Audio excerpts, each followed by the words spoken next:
대바림 말씀들입니다.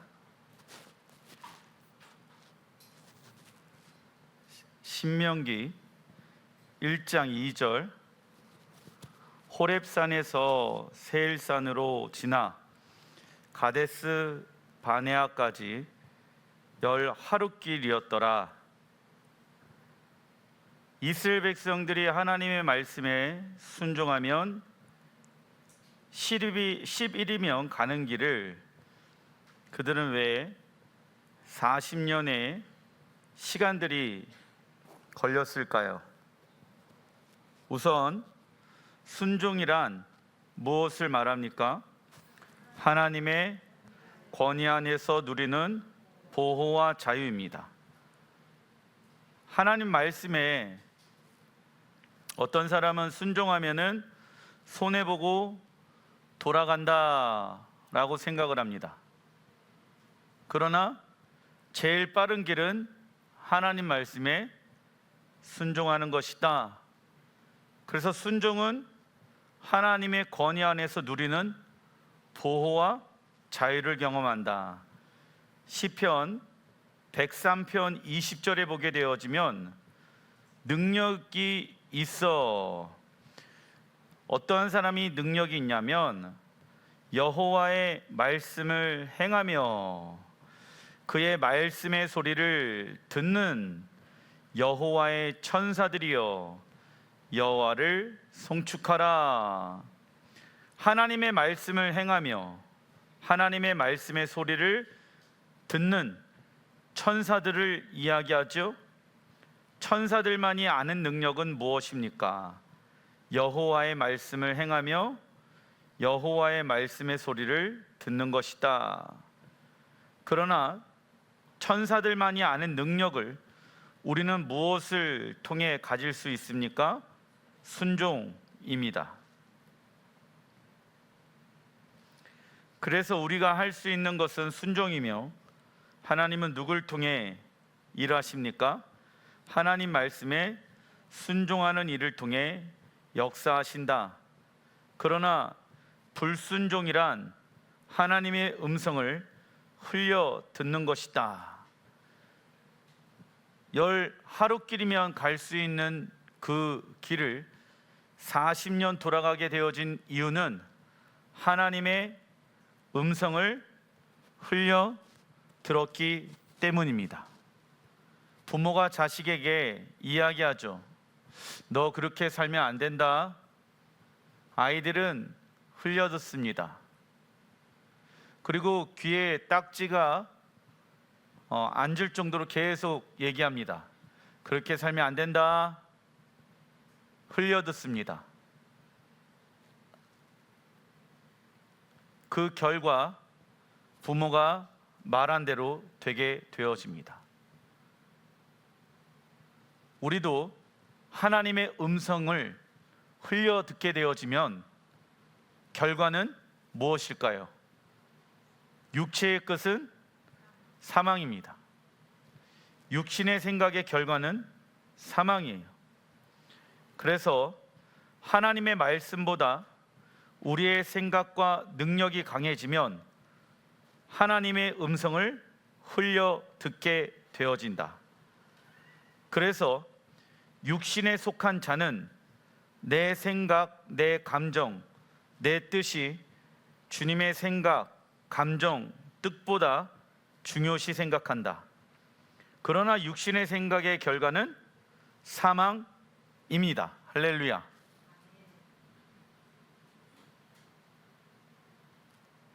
신명기 1장 5절의 말씀, 모세가 요단 저쪽 모압 땅에서 이 율법을 설명하기 시작하였더라. 설명의 히브리 원어를 보니까 파르 뜻은요 선명하게 가르치다 입니다. 다시 이스라엘 백성들에게 하나님의 말씀을 강론하게 되어집니다. 뚜렷하게 선명하게 하나님 나라에 대한 그림을 가지고 있어야 약속의 땅에 들어갈 수 있다. 이것을 잊지 말아라. 너희들의 시선을 다른 것에 빼앗기지 말아라. 사람들이 아무리 크고 장성하더라도 너희들의 시선을 하나님께 두며 약속의 땅에 완성되어질 그 하나님의 나라를 바라보아라. 뚜렷하게 설명합니다. 모세가 뚜렷하게 그 하나님의 나라를 설명할 수 있었던 것은 그는 날마다 이 땅에 완성되어질 하나님의 나라를 뚜렷하게 보고 있기 때문이지요. 그러나 어떠한 그리스도인들은 모세처럼 하나님의 나라를 설명해 봐 주십시오, 동일해요. 신명기 1장 5절에 모세가 요단 저쪽 모압 땅에서 이 율법을 설명하기를 시작하였더라. 그 하나님의 나라에 대해서 선명하고 뚜렷하게 가르칠 수가 있어야 합니다.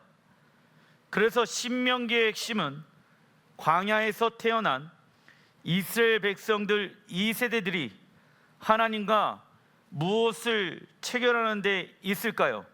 새 언약입니다.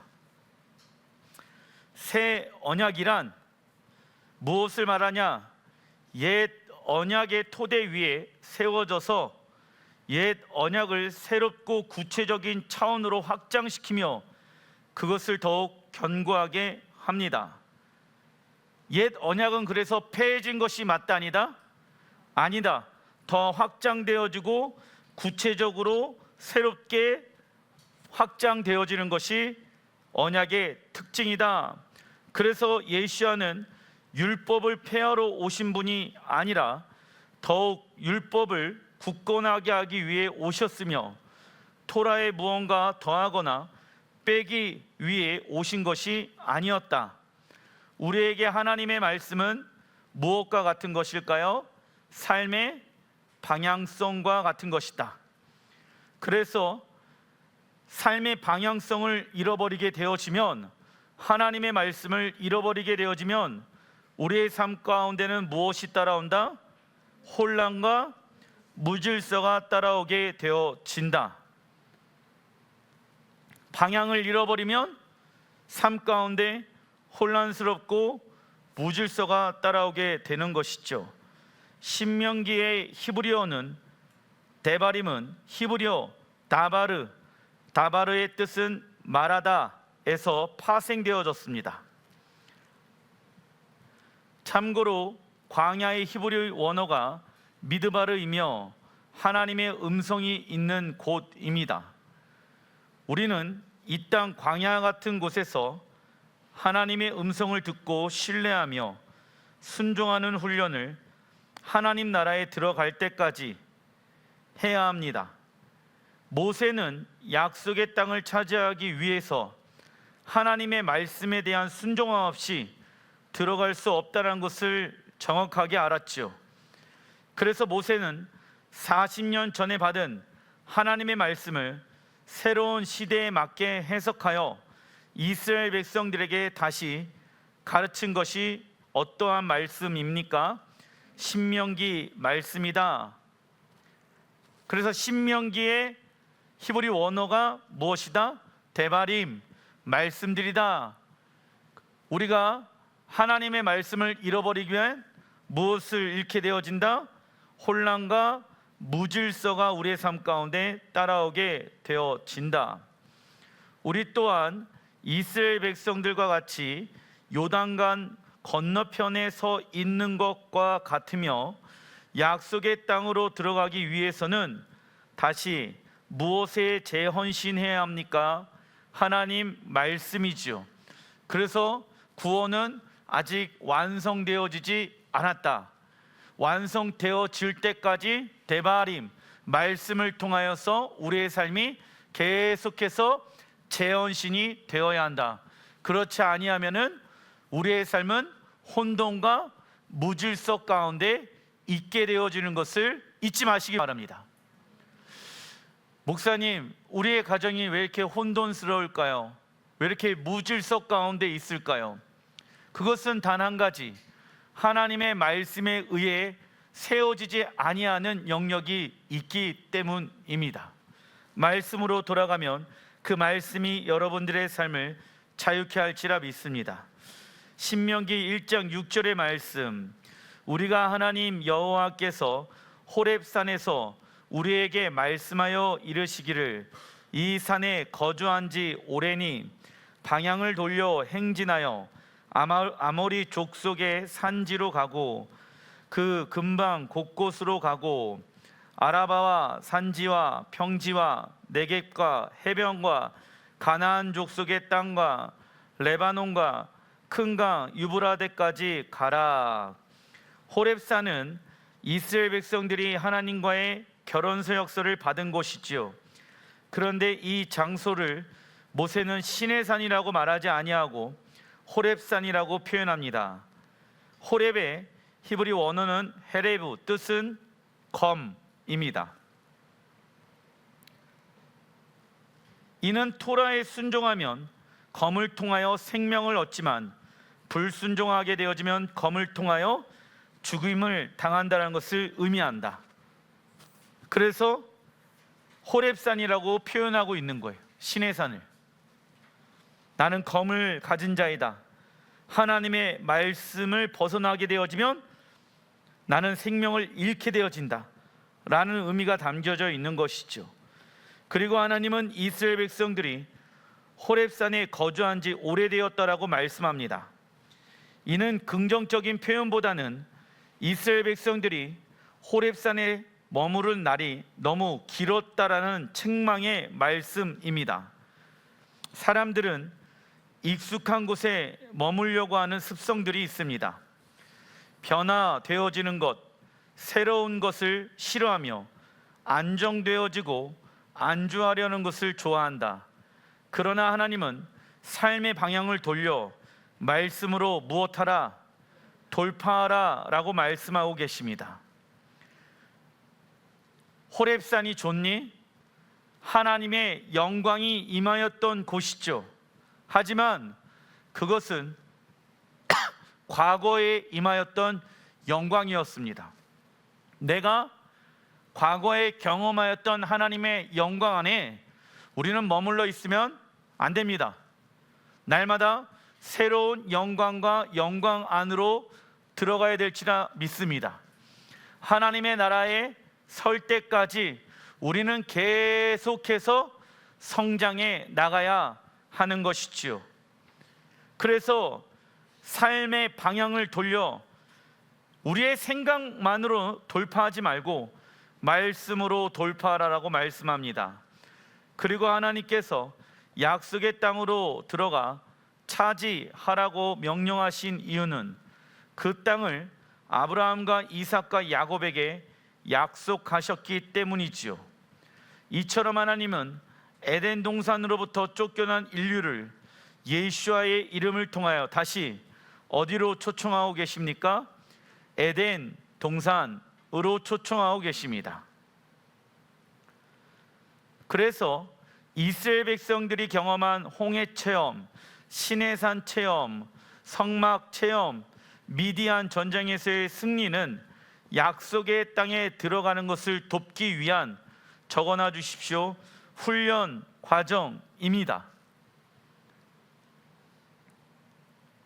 우리 또한 아무리 놀라운 체험을 할지라도 하나님 나라에 들어갈 때까지 영적인 성장과 여정을 멈추어서는 안 되는 것이죠.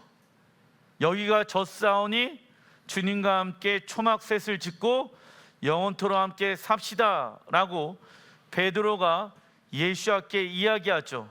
근데 예수와는 그러면 안 된다, 머물러 있으면 안 된다, 하나님 나라에 들어갈 때까지 우리는 계속 성장하고 주님과 동행하는 여정을 멈추어서는 안 됩니다. 신명기 1장 27절에 장막 중에서 원망하여 이르시기를 여호와께서 우리를 미워하심으로, 하나님은 이스라엘 백성들을 단 한순간도 미워하신 적이 없습니다. 그런데 왜 그들은 하나님이 우리를 미워하고 계신다라고 생각을 할까요? 아모리 족속의 손에 넘겨 멸하시려고 우리를 애굽 땅에서 인도하여 내셨도다. 이스라엘 백성들이 약속의 땅에 들어가지 못하는 이유를 하나님께서 우리를 미워하시기 때문에 들어갈 수 없다라고 말합니다. 그러나 그들이 약속의 땅에 들어가지 못한 이유는 10명의 정탐꾼들이 약속의 땅에 대한 잘못된 보고를 하였고 그들은 이를 믿었기 때문이지요. 이처럼 불순종의 시작은 하나님에 대한 무엇으로부터 시작되어집니까? 왜곡. 하나님은 우리를 미워하지 아니하십니다. 우리 안에 있는 무엇을 미워하실까요? 죄를 미워하십니다. 그래서 그 죄의 영역들을 예수와의 보혈로 씻고 다시 하나님의 말씀으로 돌이킨다라고 하면 하나님은 우리를 기뻐하십니다. 할렐루야. 그리고 다시 우리는 무엇에 의해 살아가야 됩니까? 하나님의 말씀에 의해 살아가야 한다. 그래서 하나님이 괜찮다, 내가 너를 용서하리라. 그건 누가 하는 거예요? 내가 하는 게 아니라 하나님이 하시는 겁니다. 내 사람들은 반대로 행할 때가 있습니다. 하나님이 다 이해하실 거야. 하나님이 다 용서하실 거야. 자기가 하나님 됐어요 이미. 하나님이 하셔야 될 게 이해하시고 용서하시는 거야. 근데 사람들이 내가 이렇게 불순종하는 거 하나님이 다 무엇 하실 거야? 이해하시고 다 용서해 주실 거야 라고 생각한다는 거야. 우리가 해야 될 거는 하나님의 말씀으로 돌이키고 죄를 고백하는 거예요. 하나님이 하시는 거는 우리의 죄를 용서해 주시고 우리를 이해해 주시는 거예요. 우리가 해야 될 것은 회개하고 말씀으로 돌이키는 거예요. 그런데 우리 스스로 뭐 이 정도는 뭐 하나님이 다 이해해 주시겠지, 이 정도는 다 하나님이 용서해 주시겠지 라고 우리가 판단하고 우리 스스로 그렇게 생각하면은 위험한 것입니다. 아시겠죠?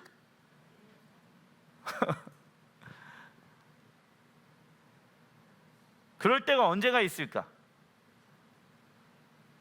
한번 생각해 보십시오.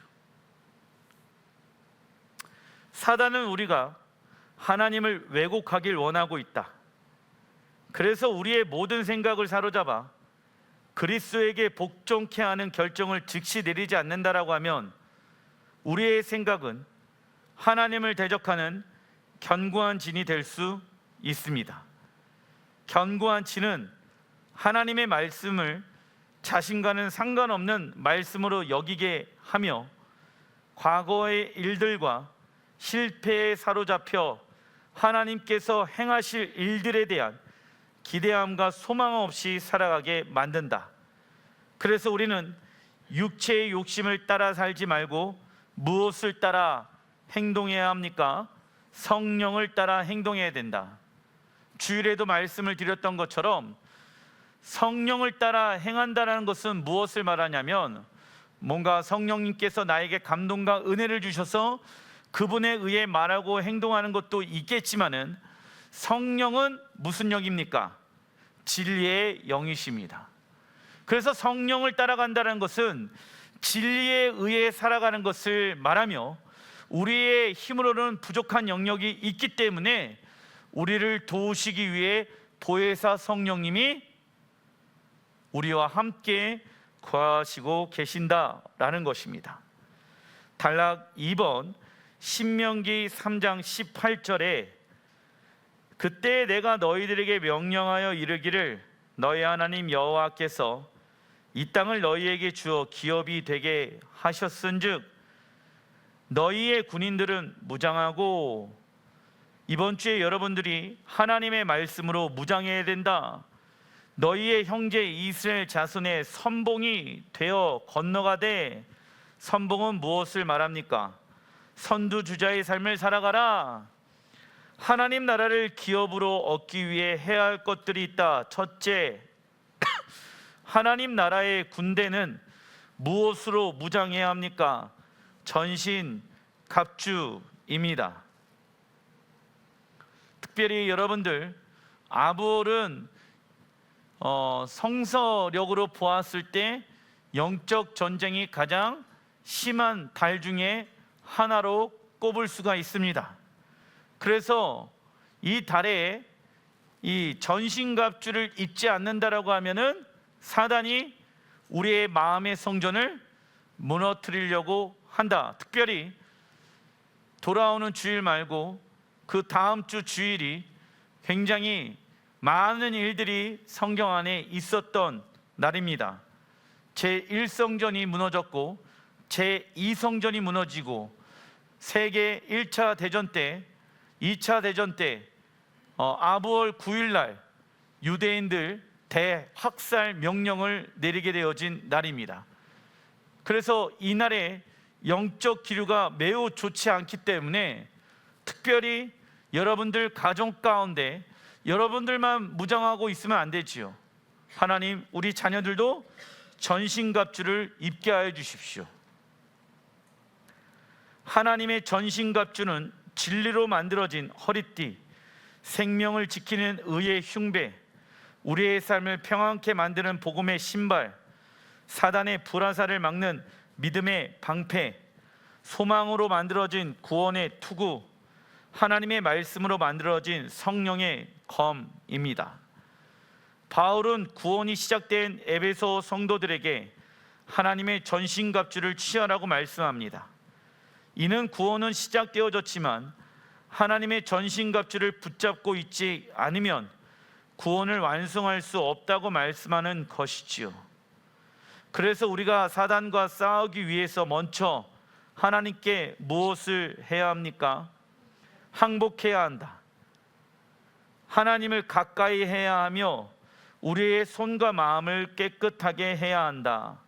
손을 깨끗이 하라는 것은 거룩한 행함을 의미하며 마음을 깨끗이 하라는 것은 생각과 감정을 예수와의 보혈로 덮으라는 것입니다. 그러나 어떤 이는 예수와께서 십자가에서 사단을 패배시켰기 때문에 우리는 그저 가만히 있기만 하면 승리할 거라고 생각한다. 하지만 우리 자신은 사단을 무찌르는 아무런 능력이 없습니다. 그러나 우리가 하나님께 무엇할 때 마귀를 대적할 수 있습니까? 항복하게 되어졌을 때 마귀를 대적할 수 있습니다. 그래서 영적인 문제가 우리의 삶 가운데 딱 일어났어요. 그러면 계속 말씀드리지만 그 문제 해결을 위해서 하나님 앞에 기도하는 것도 너무 중요하지만 하나님께 먼저 무엇을 해야 합니까? 항복합니다. 내 뜻과 내 힘과 내 능력으로 이 문제를 해결하려고 하지 않겠습니다. 내가 아는 사람을 동원해서 내가 가지고 있는 재정으로 내가 연결되어져 있는 관계로 이 문제를 해결하는 것이 아니라 하나님께 이 문제를 내어드립니다. 하나님께 항복합니다. 하나님이 당신의 능력으로 나타내 주시옵소서. 기도해야 하는 것이지요. 하나님의 나라를 기업으로 얻기 위해 둘째는 어디 앞에 서야 됩니까? 선봉에 서야 합니다. 여러분들의 가정 가운데 여러분들이 선두주자로서 살아가야 한다. 선두주자의 대표적인 사람은 예수와의 초림의 길을 준비한 노아와 세례 요한이었습니다. 그래서 예수와의 초림을 선포한 선두주자가 있었다라고 하면 마지막 때 선두주자들은 예수와의 재림을 선포해야 한다. 그런데 이 마지막 때에 대해서 선두주자의 삶을 가르치지 않는다라고 하면은 예수와의 재림의 길을 준비하기가 어려운 거예요. 그래서 기독교 역사를 보게 되어지면 예수와의 재림을 선포하지 아니하는 세대는 그냥 복을 받고 문제 해결만을 위한 세대들은 영적인 복을 누리지 못하게 되어집니다. 그래서 계속 교회 안에서는 예수와의 재림의 때를 선포해야 합니다. 왜냐하면 그것이 우리의 소망의 이유이기 때문입니다. 문제가 하나 해결되어지면 또 다른 문제가 오는 것이 우리의 인생사입니다. 그래서 그 문제에 사로잡히면 안 되는 거예요. 우리가 가지고 있는 시간, 우리가 가지고 있는 에너지, 우리가 가지고 있는 재정, 이러한 것을 예수와의 재림의 그 선두주자로서 우리가 서 나가야 하는 것입니다. 선두주자로 서기 위해서는 세 가지 훈련을 해야 한다. 첫째, 내가 누구인가? 어떠한 훈련입니까? 정체성 훈련입니다. 우리가 누구이고 하나님이 우리에게 관해 어떻게 느끼시는지에 대해 이해할 때 우리의 정체성이 바로 설 수 있는 것이다. 그리고 여러분들, 정체성은 하나님과 어떠한 관계를 통해 깨달아지는 것입니까? 인격적인 관계를 통하여 깨달아지는 것이다. 그냥 머리로는 알고 있어요. 나는 하나님의 보배롭고 존귀한 자녀다. 머리로는 알고 있지요. 그런데 이것이 진짜 나라는 것을 왜 우리는 누리지 못하냐면 지금 하나님과의 인격적인 관계에 문제가 있기 때문인 거예요. 돈이 없고 환경이 어렵더라도 하나님과 인격적인 관계를 맺고 있다라고 하면 우리의 정체성은 흔들리지 않습니다. 둘째, 마지막 때 하나님의 계획이 무엇인지 알고 있어야 한다. 마지막 때에 하나님의 계획이 무엇인지 알고 있어야 한다. 그래서 우리 교회는 이스라엘의 회복에 집중되어져 있는 거예요. 왜? 마지막 때 하나님의 나라가 어떻게 회복되어질 것인지 그 핵심 중에 하나가 이스라엘이기 때문입니다. 이스라엘의 회복을 통하여서 하나님은 우리에게 당신의 계획과 뜻들을 알려주시기를 원하신다. 하나님의 눈동자 이스라엘에 집중하여라. 그러면 마지막 때 선두주자로 설 수 있게 되어진다. 하나님이 마지막 시대에 인간의 역사를 통해 어떻게 인간의 역사를 이끌고 가시는지를 말씀을 통하여 해석할 수 있는 지혜와 계시의 영으로 우리는 충만해야 한다. 그리고 선두주자는 대환란의 시기를 통과할 수 있기 때문에 이 시기를 어떻게 살아가야 할 것인지를 예행 연습해야 한다. 셋째, 하나님의 계획 안에서 해야 할 역할은 무엇인가? 적어놔 주십시오. 하나님의 부르심, 우리를 향한 하나님의 부르심이 무엇인가? 우리는 알아야 합니다. 이 세 가지를 통해 우리의 영적인 삶과 이 땅에서의 모든 삶들을 하나님은 지켜주실 것이며 하나님과 더 관계가 깊어질 수 있도록 우리를 인도해 줄 것입니다. 중간 1번 신명기 3장 19절, 모세가 또다시 이야기합니다. 너희에게 가축이 많은 줄 내가 아노니. 누구를 말합니까? 르우벤 지파와 갓 지파와 므낫세 반 지파입니다. 너희의 처자와 가축은 내가 너희에게 준 성읍에 머무르게 하라. 아직 건너가지 말아라. 므낫세 반 지파를 남게 합니다.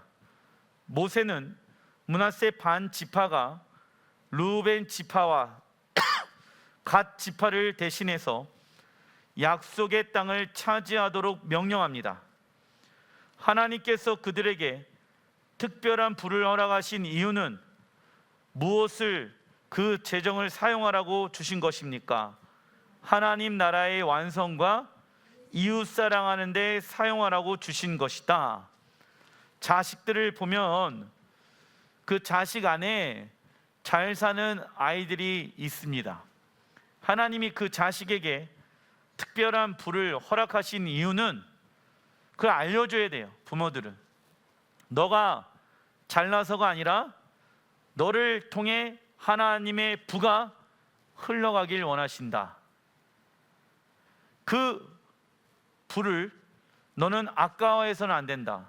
흘려주면 갑절의 부가 너에게 다시 오게 되어질 것이다. 근데 통로가 좁아 있고 통로가 정결하지 못한다라고 하면은 그 부는 점점 사라지게 될 것이다.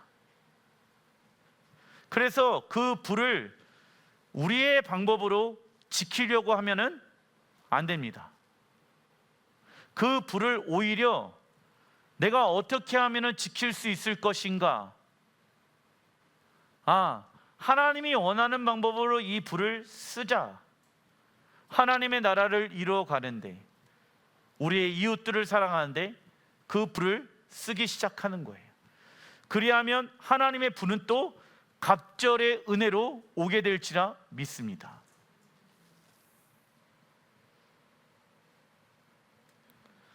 그러나 새 지파의 눈으로 보았을 때에 하나님께서 약속하신 약속의 땅보다 어디가 더 좋아 보입니까? 요당 동쪽 땅이 목축하기 더 좋은 땅이고 비옥한 땅이었습니다. 그런데 여러분들, 이 땅을 새 지파가 차지하고 난 이후에 5년에 한 번씩 계속 이 지역에 무엇이 일어난다? 전쟁이 일어난다. 사실 좋은 땅이 아니라 저주받은 땅이 되어져 버립니다. 그래서 모세는 다음과 같이 고백합니다. 신명기 3장 25절 읽어보겠습니다. 구하옵나니 나를 건너가게 하사 요단 저쪽에 있는 아름다운 땅, 아름다운 산과 레바논을 보게 하옵소서 하되 아멘. 모세가 보았을 때 가장 아름답고 가장 아름다운 산은 어디입니까? 약속의 땅이겠죠. 시온이겠죠. 내가 그것을 무엇합니까? 구합니다. 나를 건너가게 하여 주십시오. 그래서 이것이 우리의 비전이 되어야 된다. 하나님, 내가 하나님의 나라를 구합니다. 내가 하나님의 나라를 찾습니다. 내가 하나님의 나라를 두드립니다. 나를 건너가게 하소서. 그곳이 가장 어떠한 곳입니까? 아름다운 땅입니다. 아름다운 산입니다. 그런데 여러분들 보세요. 새 지파의 눈으로 보았을 때는 가장 아름다운 땅과 가장 아름다운 산은 약속의 땅이 아닌 동쪽 건너편 땅이었다라는 거예요. 그들의 눈에는 무엇이 없었다? 정확한 하나님의 나라에 대한 설명들이 없었다. 아까 모세가 얘기하잖아요. 설명하였다. 뚜렷하게 보고 있어야 된다. 무엇을?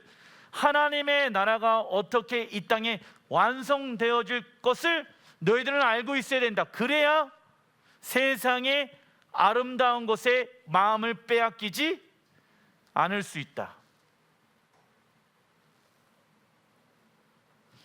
모세는 약속의 땅에 임할 하나님의 나라를 바라보며 살았고, 하나님의 나라는 하나님의 말씀으로 다스리고 통치할 것을 믿었습니다.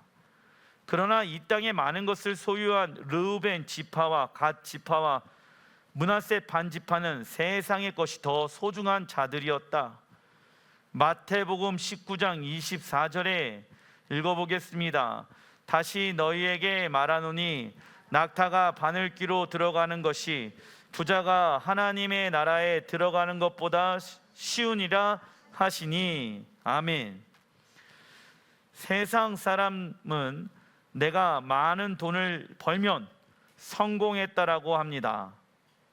하지만 성경은 반대로 부자가 천국에 들어가는 것은 낙타가 바늘귀에 들어가는 것보다 어렵다라고 말씀하지요. 이처럼 세상에 성공의 기준이 있고 하나님 나라의 성공의 기준이 있습니다. 세상의 성공은 잠깐이지 그리 길지가 않습니다. 그러나 하나님 나라의 성공은 영원합니다. 이 영원한 가치에 대한 계시가 교회와 성도들 가운데 임해야 한다. 왜냐하면 그리스도인이 되었다면 우리가 주님의 심판대 앞에 서는 그날이 있기 때문입니다. 하나님께서는 삶을 평가하는 기준이 세상과 다릅니다. 세상에서는 한 사람에 대한 평가를 돈 또는 명예 또는 권력 등을 보고 판단합니다. 하지만 하나님께서는 우리가 얼마나 하나님을 사랑했느냐가 달려 있는 것이죠. 주님의 이름 한번 부르고 기도하겠습니다.